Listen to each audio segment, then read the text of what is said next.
So I bought this little book, Riverside Literature Series, Tales of the White Hills and Sketches by Nathaniel Hawthorne. This little book was written, let's find out.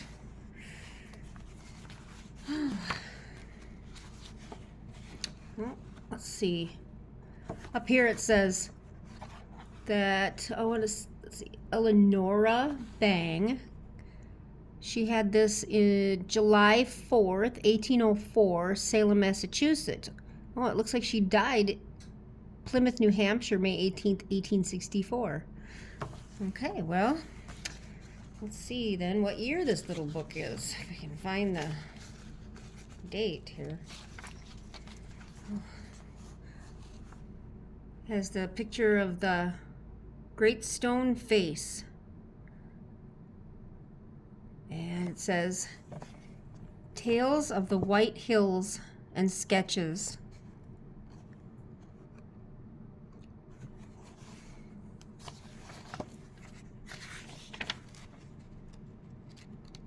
Well, the pages are so old, they're kind of thin and hard to flip. Oh, it looks like it was copyright. Oh, it has 1851, 1876, 1879, 1882, 1888, and also copyright 1889. All right, well, let's just read and see what we got here. Introduction. The first three numbers in this collection are tales of the White Hills in New Hampshire. The passages from Sketches from Memory show that Hawthorne had visited the mountains in one of his occasional rambles from home, but there are no entries in this notebook which gave accounts of such a visit. There is, however, among these notes the following interesting paragraph written in 1840 and clearly foreshadowing the Great Stone Face. The semblance of a human face to be found on the side of a mountain or in the fracture of a small stone by a lusus nature, freak of nature. The face is an object of curiosity for years or centuries, and by a boy is born whose features gradually assume the aspect of the portrait. At some critical juncture, the resemblance is found to be perfect. A prophecy may be connected. It is not impossible that this conceit occurred to Hawthorne before he had himself seen the old man of the mountain, or the profile in the Friconian notch, which is generally associated in the minds of readers with the Great Stone Face. In this ambitious guess, he has made use of the incident still told to travelers through the notch of the destruction of the Wiley family in August 1826. The house occupied by the family was on the slope of a mountain, and after a long drought there was a terrible tempest, which not only raised the river to a great height, but loosened the surface of the mountain so that a great landslide took place.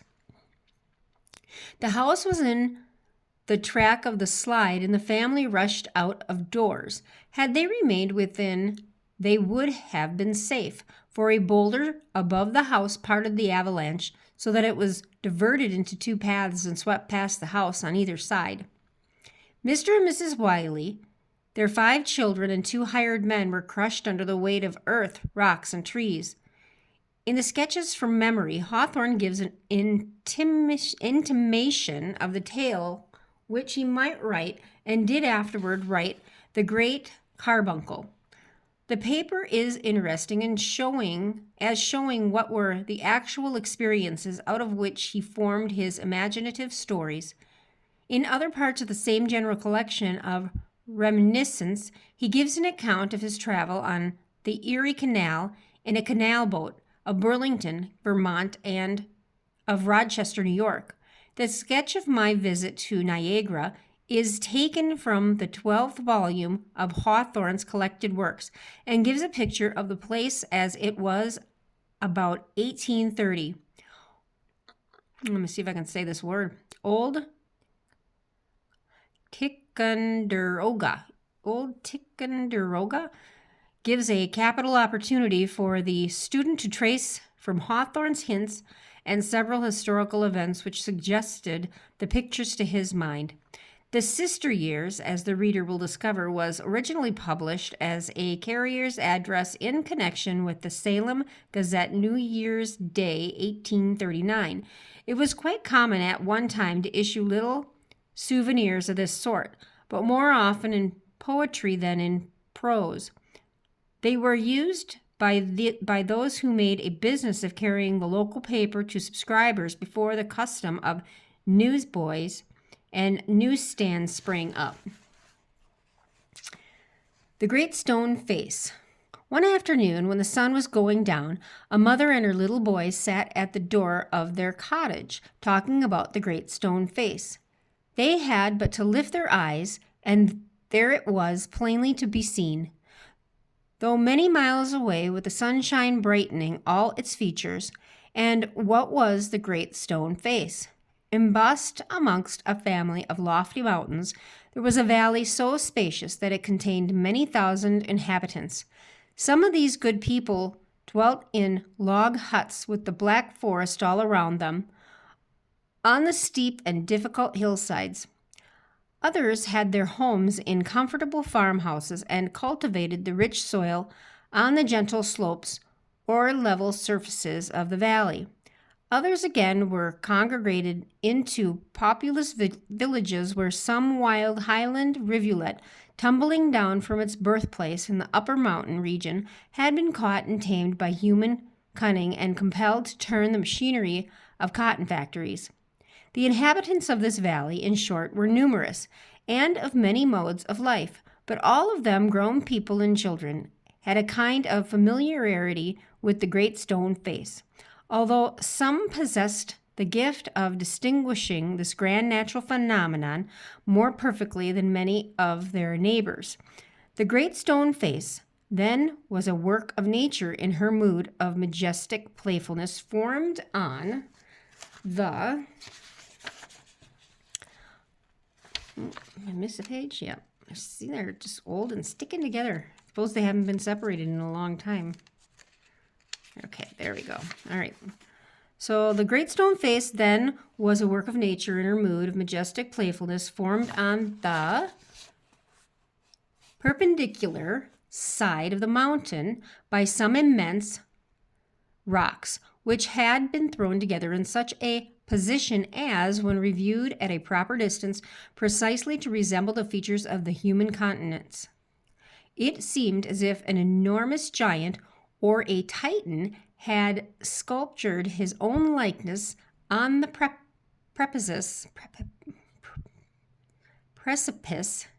There was the broad arc of the forehead 100 feet in height, the nose with its long bridge, and the vast lips, which, if they could have spoken, would have rolled their thunder accents from one end of the valley to the other. True it is that if the spectator approached too near, he lost the outline of the gigantic visage and could discern only a heap of ponderous and gigantic rocks piled in chaotic ruin one upon another. Retracing his steps, however, the wondrous features would again be seen, and the farther he withdrew from them, the more like a human face with all its original divinity intact did they appear, until, as it grew dim in the distance, with the clouds of glorified vapor of the mountains clustering about it, the Great Stone Face seemed positively to be alive. It was a happy lot for children to grow up to manhood or womanhood with the Great Stone Face before their eyes, for all the features were noble, and the expression was at once grand and sweet, as if it were the glow of a vast warm heart that embraced all mankind in its affections and had room for more. It was an education only to look at it. According to the belief of many people, the valley owed much of its fertility to this benign aspect that was continually beaming over it, illuminating the clouds and infusing its tenderness into the sunshine. As we began with saying, a mother and her little boy sat at their cottage door gazing at the great stone face and talking about it. The child's name was Ernest. I'm going to go down here. There is some writing down here. I'm not sure. I don't even know if I can read that. Something supposed to have lived on earth. Supposed to have lived on earth before man by the... Oh, I don't know what that word is. What is that word? By the...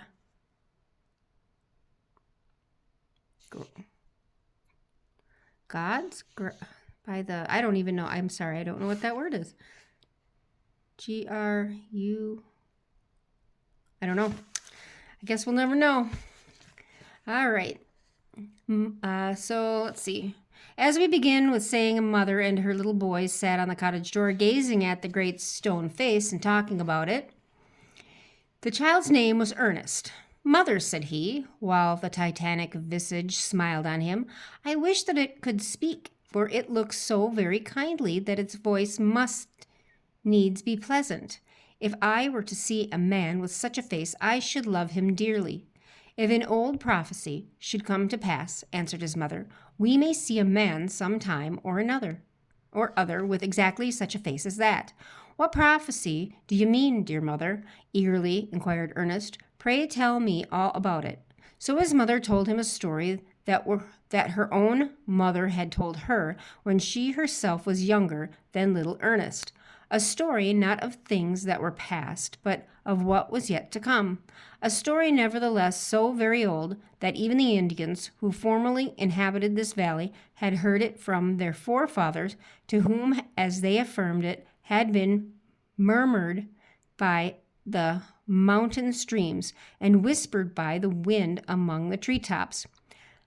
The purport was that at some future day a child should be born hereabouts who was destined to become the greatest and noblest personage of his time, and whose countenance in manhood should bear an exact resemblance to the great stone face. Not a few old-fashioned people, young ones likewise, in their ardor of their hopes, still cherished an enduring faith in this old prophecy, but others who had seen more of the world had watched and waited till they were weary, and had beheld no man with such a face, nor any man that proved to be much greater or nobler than his neighbors, concluded it to be nothing but an idle tale. At all events, the great man of the prophecy had not yet appeared. Oh, mother, dear mother, cried Ernest, clapping his hands above his head, I do hope that I shall live to see him. His mother was an affectionate and thoughtful woman, and felt that it was wisest not to discourage the generous hopes of her little boy. So she only said to him, perhaps you may, and Ernest never forgot the story that his mother told him. It was always in his mind whenever he looked upon the great stone face. He spent his childhood in the log cottage where he was born, and was dutiful to his mother and helpful to her in many things, assisting her much with his little hands and more with his loving heart.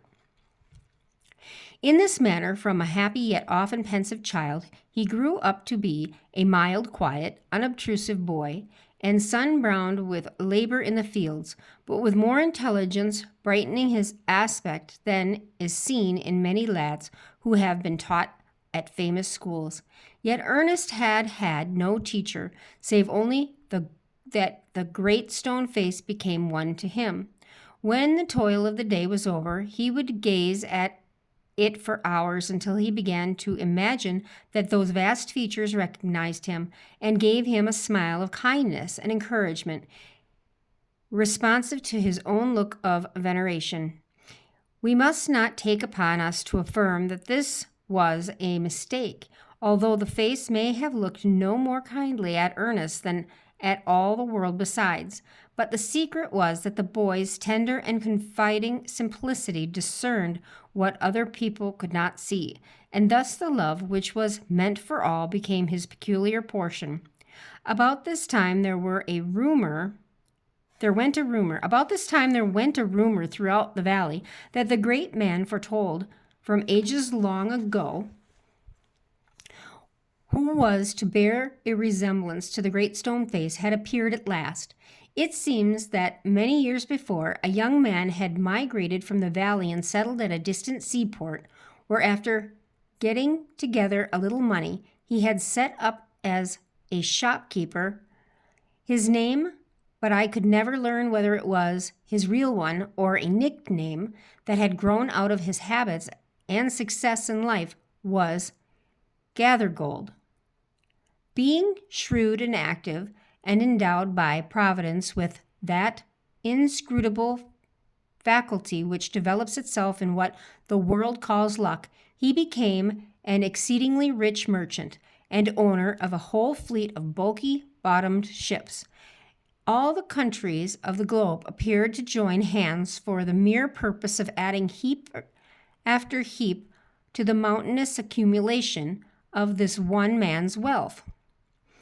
The cold regions of the north, almost within the gloom and shadow of the Arctic Circle, sent him their tribute in the shape of furs. Hot Africa sifted for him the golden sands of her rivers and gathered up the ivory tusks of her great elephants out of the forests. The East came bringing him the rich shawls and spices and teas and the engulfance. That's not right. Effulgence of diamonds and the gleaming purity of large pearls. The ocean, not to be behindhand with the earth, yielded up her mighty whales that Mr. Gathergold might sell their oil and make a profit of it. Be the original commodity what it might, it was gold within his grasp. It might be said of him, as of Midas in the fable, that whatever he touched with his finger immediately glistened and grew yellow, and was changed at once into sterling metal, or, which suited him still better, into piles of coins. And when Mr. Gathergold had become so very rich that it would have taken him 100 years only to count his wealth, he bethought himself of his native valley and resolved to go back thither and end his days where he was born. With this purpose in view, he sent a skillful architect to build him such a palace as should be fit for a man of his vast wealth to live in. As I have said above, it had already been rumored in the valley that Mr. Gathergold had turned out to be the prophetic personage so long and vainly looked for, and that his visage was the perfect and undeniable similitude of the great stone face. People were the more ready to believe that this must needs be the fact when they beheld the splendid edifice that rose as if by enchantment on the site of his father's old weather-beaten farmhouse. The exterior was of marble, so dazzling white that it seemed as though the whole structure might melt away in the sunshine, like those humbler ones which Mr. Gathergold, in his young play-days, before his fingers were gifted with the touch of transmutation, had been accustomed to build of snow. It had a richly ornamented portico supported by tall pillars, beneath which was a lofty door studded with silver knobs and made of a kind of variegated wood that had been brought from beyond the sea. The windows, from the floor to the ceiling of each stately apartment, were composed respectively, but of one enormous pane of glass, so transparently pure that it was said to be a finer medium than even the vacant atmosphere. Hardly anybody had been permitted to see the interior of this this palace, but it was reported with a good semblance of truth to be far more gorgeous than the outside, insomuch that whatever was iron or brass in other houses was silver or gold in this. And Mr. Gathergold's bedchamber especially made such a glittering appearance that no ordinary man would have been able to close his eyes there. But on the other hand, Mr. Gathergold was now so insured to wealth that perhaps he could not have closed his eyes unless where the gleam of it was certain to find its way beneath his eyelids. In due time, the mansion was finished. Next came the upholsterers with magnificent furniture. Then a whole troop of black and white servants, the harbingers of Mr. Gathergold, who in his own majestic person was expected to arrive at sunset. Our friend Ernest, meanwhile, had been deeply stirred by the idea that the great man, the noble man, the man of prophecy, after so many ages of delay, was at length to be made manifest to his native valley. He knew, boy as he was, that there were 1,000 ways in which Mr. Gathergold, with his vast wealth, might transform himself into an angel of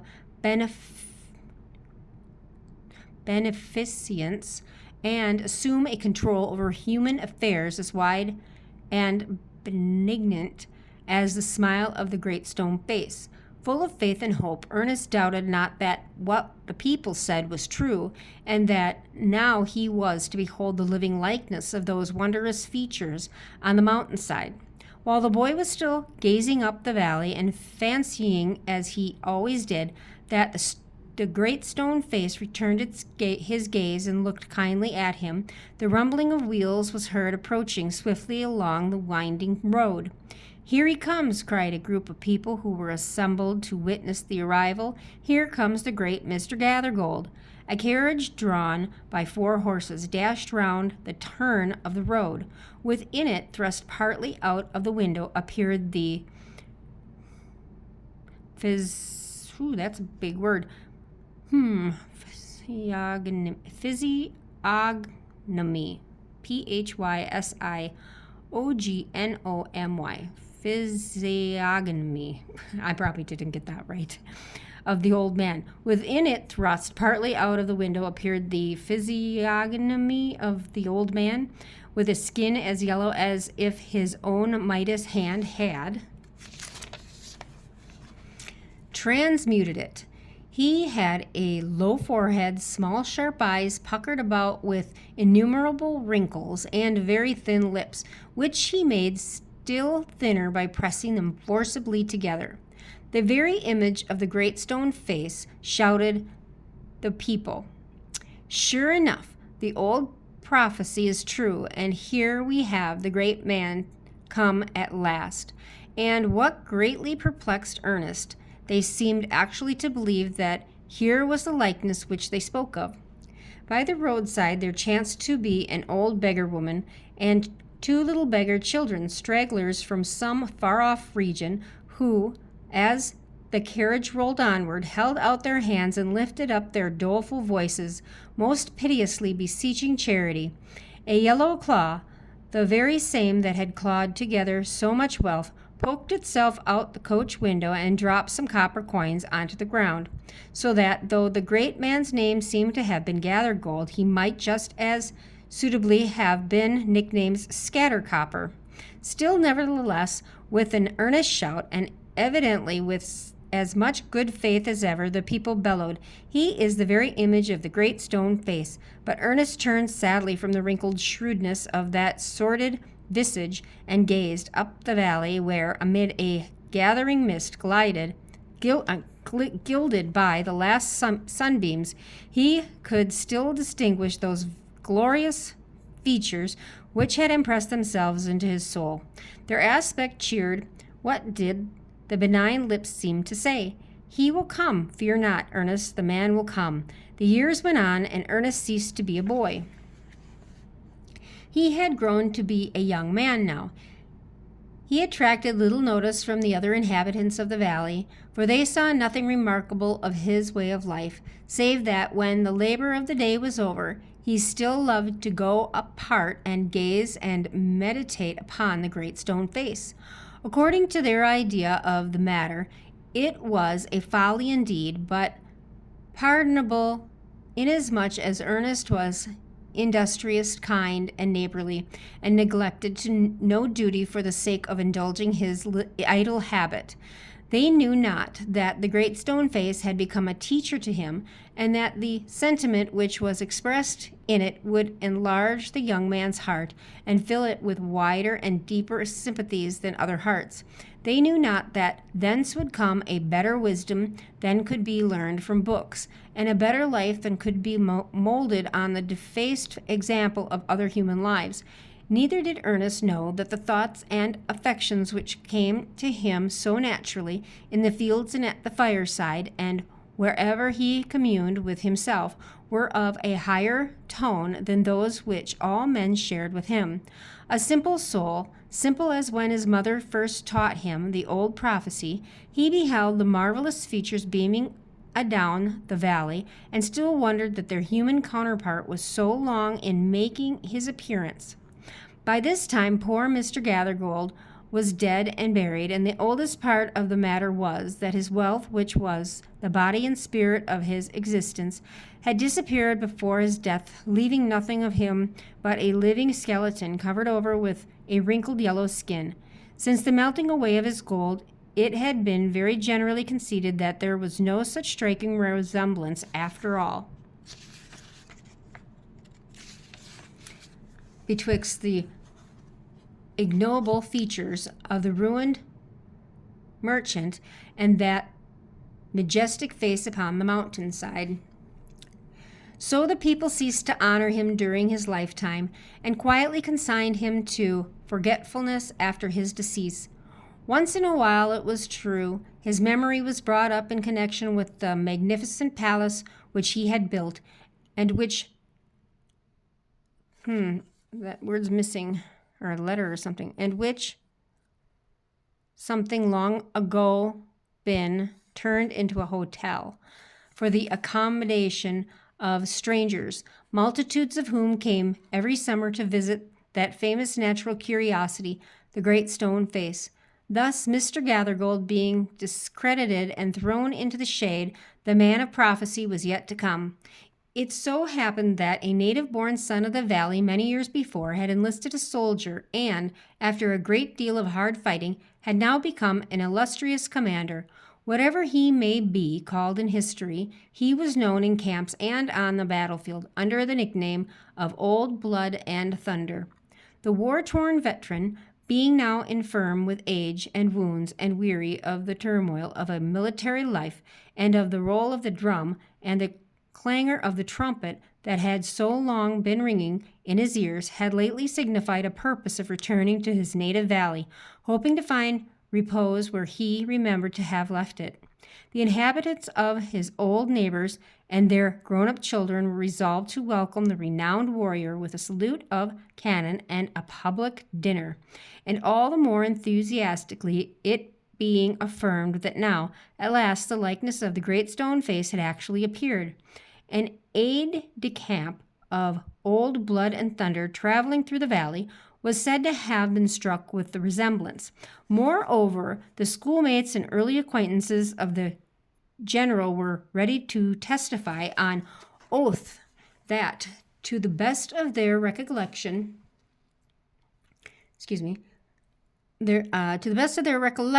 the aforesaid general had been exceedingly like the majestic image, even when a boy, only that the idea had never occurred to them at the period.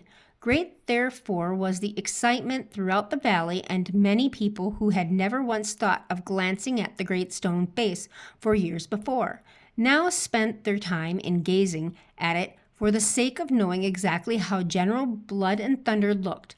On the day of the great festival, Ernest, with all the other people of the valley, left their work and proceeded to the spot where the sylvan banquet was prepared.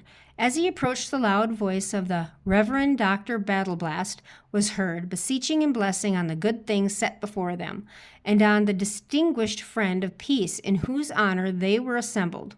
The tables were arranged in cleared space of woods, shut in by surrounding trees, except where a vista opened eastward and afforded a distant view of the great stone face. Over the general's chair, which was a relic from the home of Washington, there was an arc of verdant boughs with the laurel profusely intermixed and surmounted by his country's banner beneath which he had won his victories. Our friend Ernest raised himself on his tiptoes in hopes to get a glimpse of the celebrated guest, but there was a mighty crowd about the table, anxious to hear the toasts and speeches and to catch any words that might fall from the general in reply. And volunteer company doing duty as a guard pricked ruthlessly with their bayonets at any particularly quiet person among the throng. So Ernest, being of an unobtrusive character, was thrust quite into the background, where he could see no more of old Blood and Thunder. Oh, there's that word again. Physiognomy than if it had been still blazing on the battlefield. To console himself, he turned towards the great stone face, which, like a faithful and long-remembered friend, looked back and smiled upon him through the vista of the forest. Meantime, however, he could overhear the remarks of the various individuals who were comparing the features of the hero with the face on the distant mountainside. "T is the same face to a hair," cried one man, cutting a caper of joy. "Wonderfully like, that's a fact," responded another. "Like! Why, I call it old Blood and Thunder himself, in a monstrous looking-glass," cried a third. "And why not? He's the greatest man of this or any other age beyond a doubt." And then all three of the speakers gave a great shout which communicated electricity to the crowd and called forth a roar from 1,000 voices that went reverberating for miles among the mountains until you might have supposed that the great stone face had poured its thunder breath into the cry. All these comments and this vast enthusiasm served the more to interest our friend, nor did he think of questioning that now, at length, the mountain visage had found its human counterpart. It is true, Ernest had imagined that this long-looked-for personage would appear in the character of a man of peace, uttering wisdom and doing good, and making people happy, but taking an habitual breadth of view.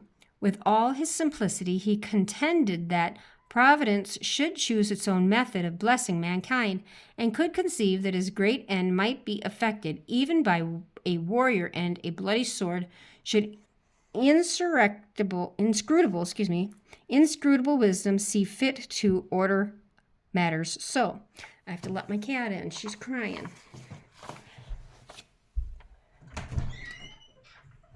All right, I'll continue.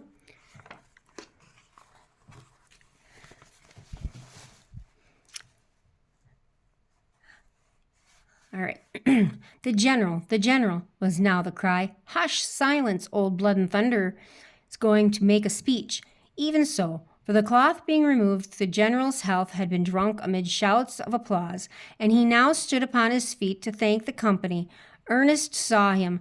There he was, over the shoulders of the crowd, from the two glittering epaulets and embroidered collar upward beneath the arch of green bows with intertwined laurel, and the banner drooping as if to shade his brow. And there, too, visible in the same glance through the vista of the forest, appeared the great stone face, and was there, indeed, such a resemblance as the crowd had testified. Alas, Ernest could not recognize it. He beheld a war-torn and weather-beaten countenance, full of energy and expressive of an iron will. But the gentle wisdom, the deep, broad, tender sympathies were altogether wanting in old Blood and Thunder vestige, and even in the great stone face had assumed his look of stern command. The milder traits would still have tempered it.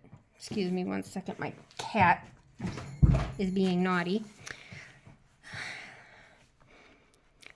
"This is not the man of prophecy," sighed Ernest to himself as he made his way out of the throng. "And must the world wait yet longer yet?" The mists had congregated about the distant mountainside, and there were seen the grand and awful features of the great stone face, awful but benignant, as if a mighty angel were sitting among the hills and robing himself in a cloud of vesture of gold and purple. As he looked, Ernest could hardly believe but that a smile beamed over the whole vistage with a radiance still brightening, although without motion of the lips. Without motion of the lips. It was probably the effect of the western sunshine melting through the thinly diffused vapors that had swept between him and the object that gazed at.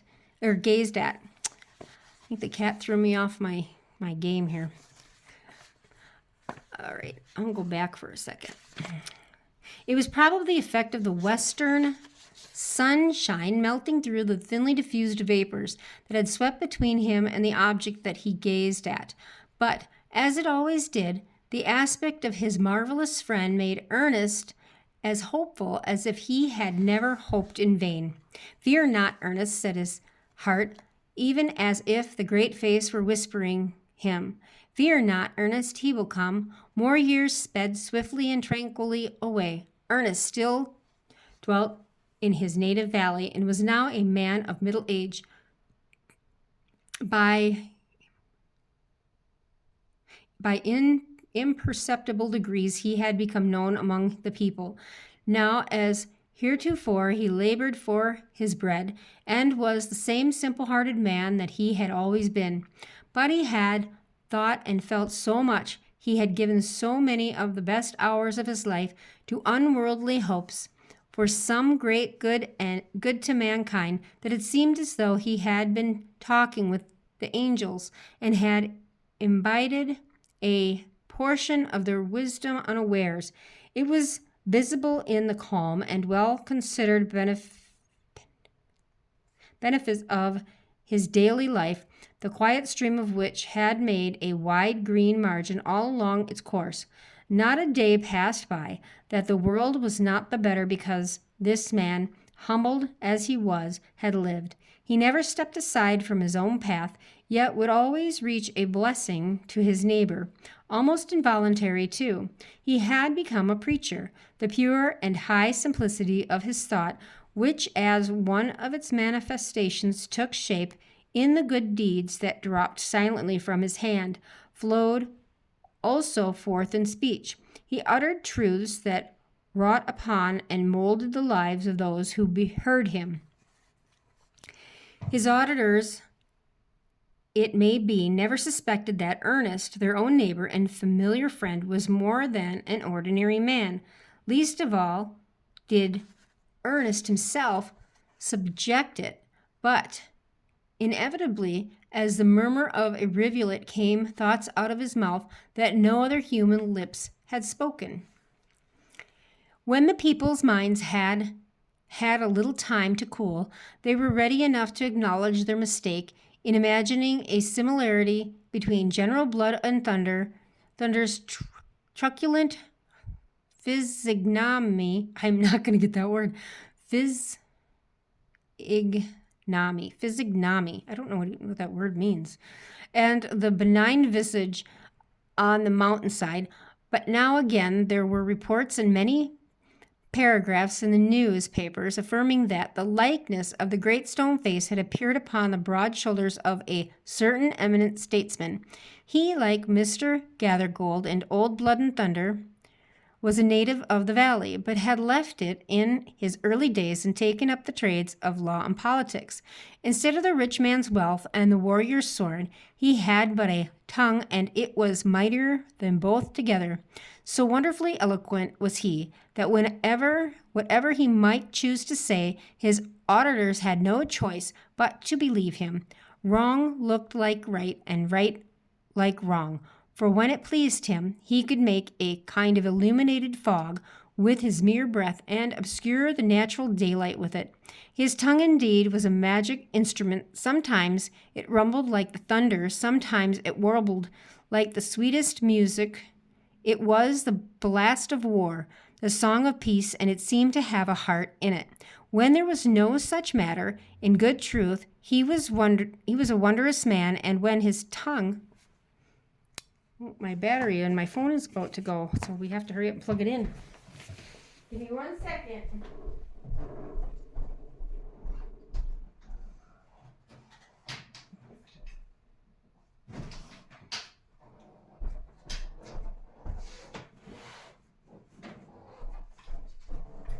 I was at like 70%. Apparently I wasn't.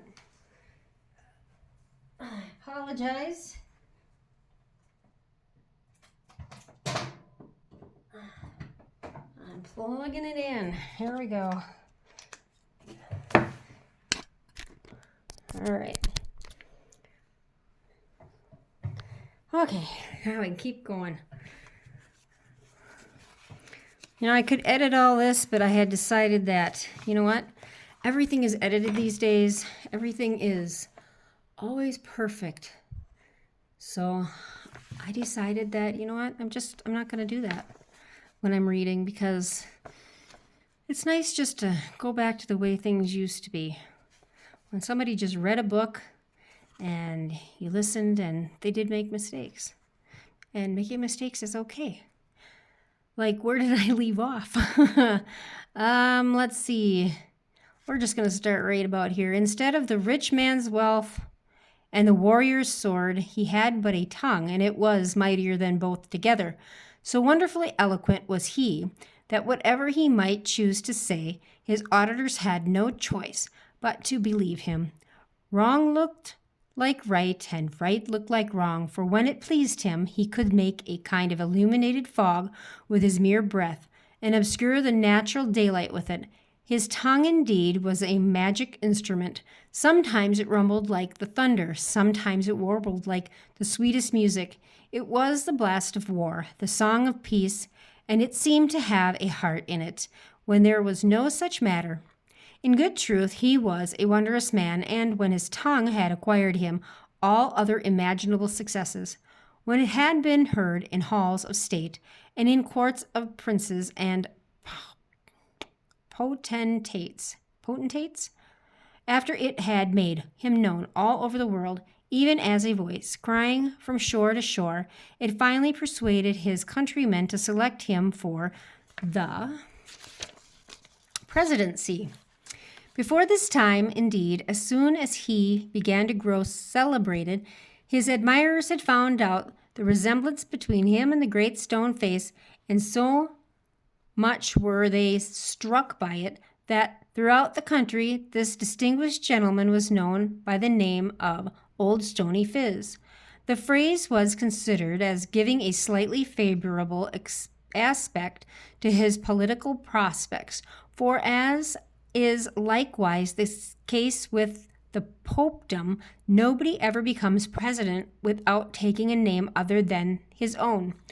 While his friends were doing their best to make him president, Old Stony Phiz, as he was called, set out on a visit to the valley where he was born.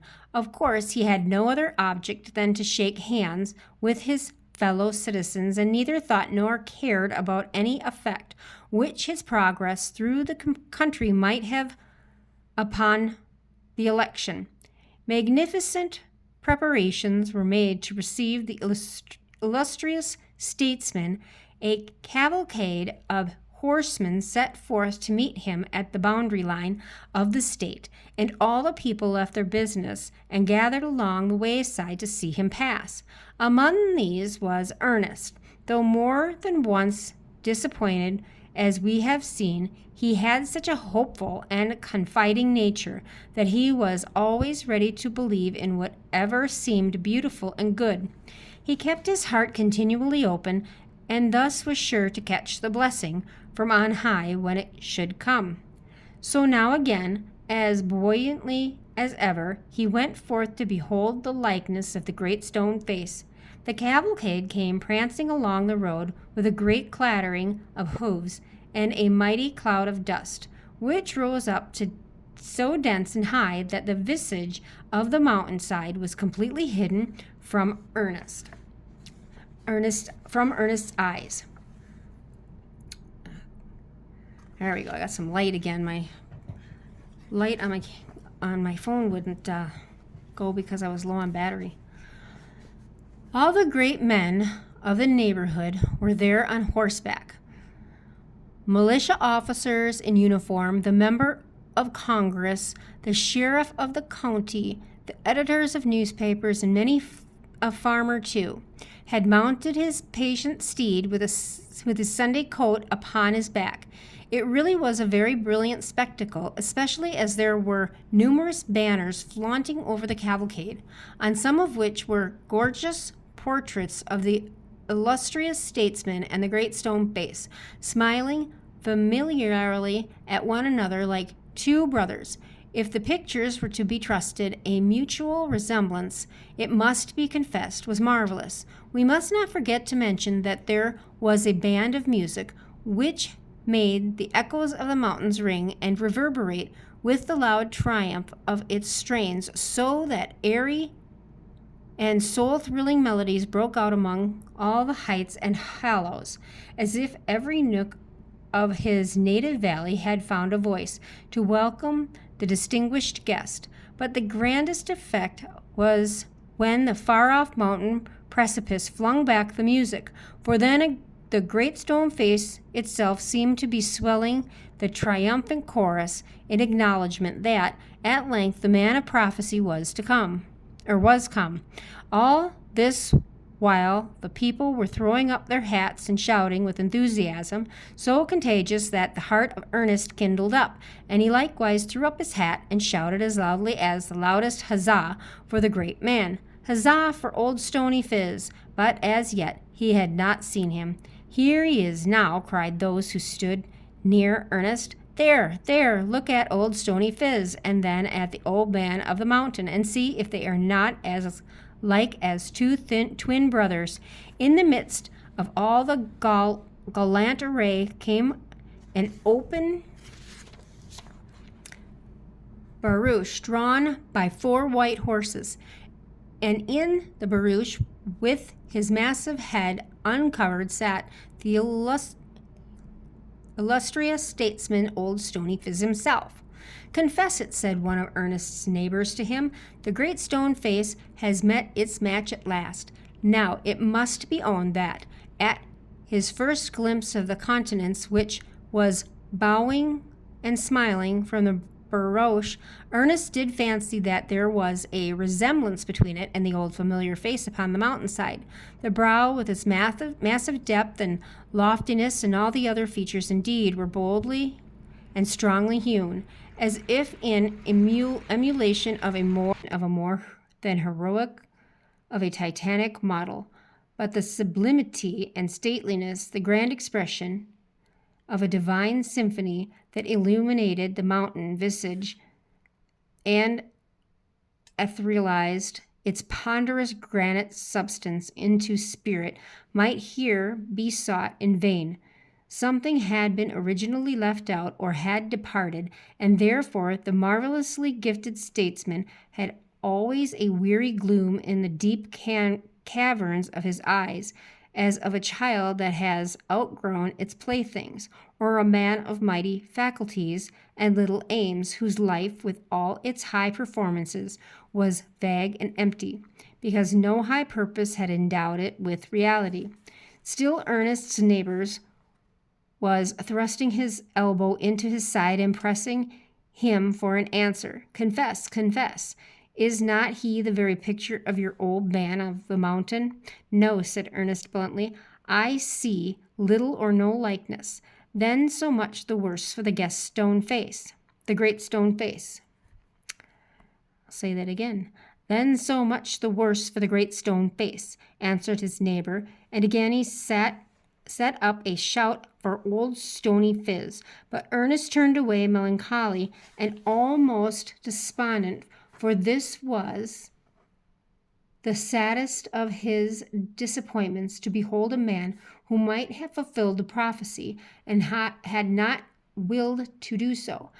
Meantime, the cavalcade, the banners, the music, and the barouches swept past him, with the ferocious crowd in the rear, leaving the dust to settle down, and the great stone face to be revealed again, and the grandeur that it had worn for untold centuries. Lo, here I am, Ernest, the benign lips seemed to say. I have waited longer than thou, and am not just yet weary. Fear not, the man will come. The years hurried onward, treading in their haste on one another's heels, and now they began to bring white hairs and scattered them over the head of Ernest. They made reverend wrinkles across his forehead and furrows in his cheeks. He was an aged man, but not in vain. Had he grown old, more than the white hairs on his head were the sage thoughts in his mind.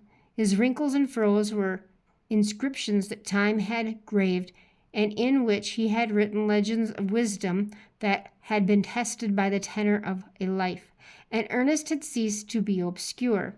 Unsought for, undesired, had come the fame which so many seek, and made him known in the great world beyond the limits of the valley in which he had dwelt so quietly. College professors and even the active men of cities came from far to see and converse with Ernest, for the report had gone abroad that this simple husbandman had ideas unlike those of other men, not gained from books, but of a higher tone, a tranquil and familiar majesty, as if he had been talking with the angels as his daily friends.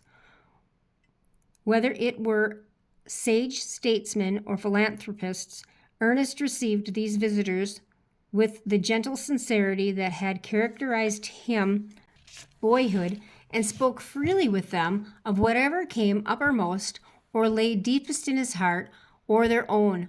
While they talked together, his face would kindle unawares and shine upon them as with a mild evening light. Pensive with the fullness of such discourse, his guests took leave and went their way, and passing up the valley paused to look at the great stone face, imagining that they had seen its likeness in a human countenance, but could not remember where. While Ernest had been growing up and growing old, a bountiful providence had granted a new poet to this earth. He likewise was a native of the valley, but had spent the greater part of his life at a distance from the romantic region, pouring out his sweet music amid the bustle of the din of cities.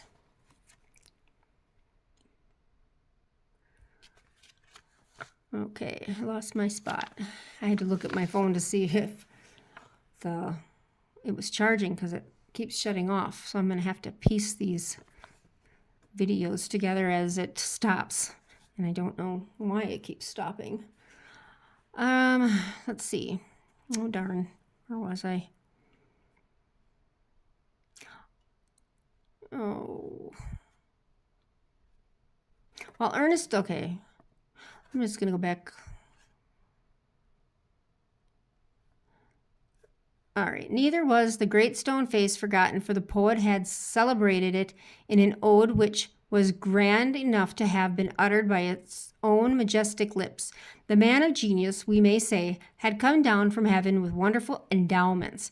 If he sang on a mountain, the eyes of all mankind held a mightier grandeur reposing on its breast, or soaring of its summit than had before been seen there. If his theme were a lovely lake, a celestial smile had now been thrown over it, to gleam forever on its surface. If it were the vast old sea, even the deep immensity of its dream bosom seemed to swell the higher, as if moved by emotions of the song. Thus the world assumed another and better aspect from the hour that the poet blessed it with his happy eyes. The Creator had bestowed him as the last best touch to his own handiwork. Creation was not finished till the poet came to interpret and so complete it.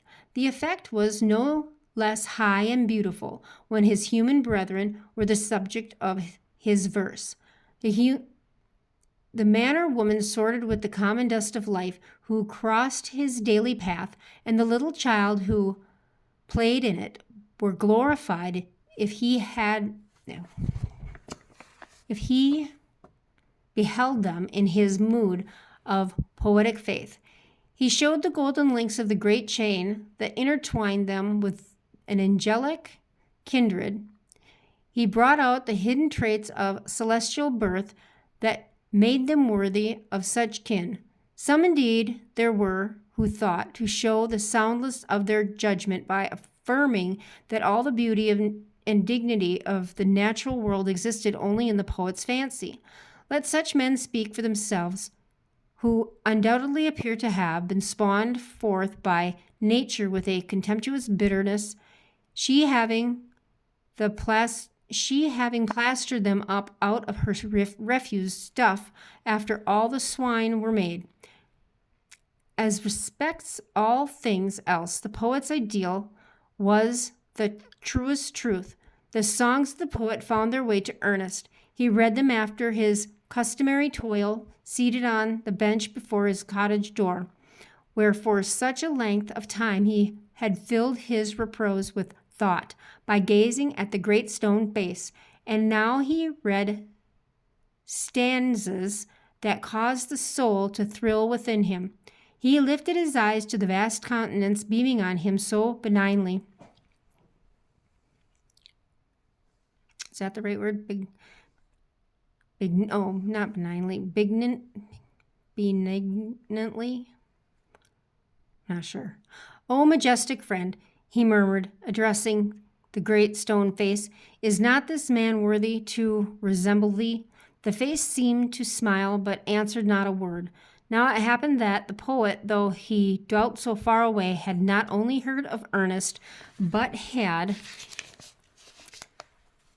meditated much upon his character until he deemed nothing so desirable as to meet this man whose untaught wisdom walked hand in hand with the noble simplicity of his life. One summer morning, therefore, he took passage by the railroad, and in the decline of the afternoon alighted from the cars at no great distance from Ernest's cottage. The great hotel, which had formerly been the palace of Mr. Gathergold, was close at hand, but the poet, with his carpet-bag on his arm, inquired at once where Ernest dwelt, and resolved to be accepted as his guest. Approaching the door, he there found the good old man holding a volume in his hand, which alternately he read, and then with a finger between the leaves looked lovingly at the great stone face. "Good evening," said the poet. "Can you give a traveler a night's lodging?" "Willingly," answered Ernest. And then he added, smiling, "Methinks I never saw the great stone face look so hospitably at a stranger." The poet sat down on the bench beside him, and he and Ernest talked together. Often had the poet held intercourse with the wittiest and the wisest, but never before with a man like Ernest, whose thoughts and feelings gushed up with such natural freedom, and who made great truths so familiar by his simple utterance of them. The angels, as had been so often said, seemed to have wrought with him at his labor in the fields. Angels seemed to have sat with him by the fireside, and dwelling with the angels as friends and friends with friends, he had imbibed the sublimity of their ideas and imbued it with the sweet and lowly charm of household words. So thought the poet, and Ernest, on the other hand, was moved and agitated by the living images which the poet flung out of his mind, and which peopled all the air about the cottage door with shapes of beauty, both gay and pensive. The symphonies of these two men instructed them with a profounder sense than either could have attained alone. Their minds accorded into one strain and made delightful music which neither of them could have claimed as all his own, nor distinguished his own share from the others.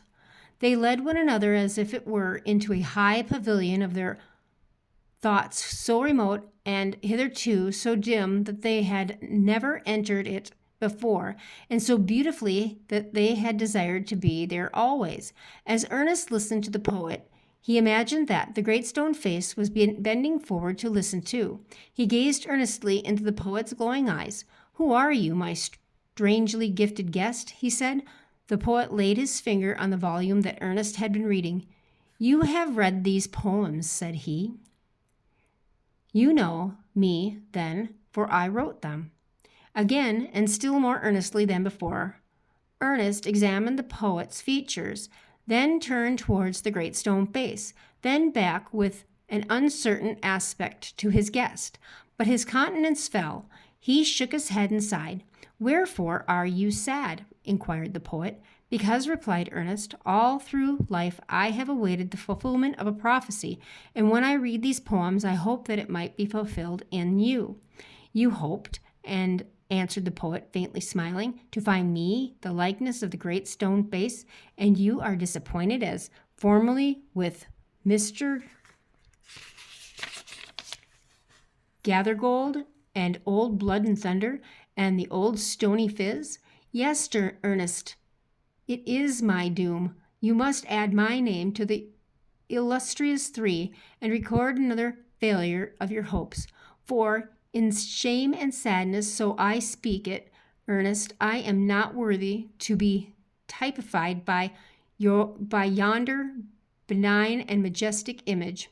And why? Asked Ernest. He pointed to the volume. Are you not those thoughts divine? Are not those thoughts divine? They have a strain of divinity, replied the poet. You can hear in them the far-off echo of a heavenly song, but my life, dear Ernest, has not corresponded with my thought. I have grand dreams, but they have been only dreams because I have lived, and that, too, by my own choice among poor and mean realities. Sometimes even, shall I dare to say it, I lack faith in the grandeur, the beauty, and the goodness which my own works are said to have made more evident in nature and in human life. Why then, pure seeker of the good and true, shouldst thou hope to find me in yonder image of the divine? The poet spoke sadly, and his eyes were dim with tears. So likewise were those of Ernest's. At the hour of sunset, as had long been his frequent custom, Ernest was to discourse to an assemblage of the neighboring inhabitants in the open air. He and the poet, arm in arm, still talking together as they went along, proceeded to the spot.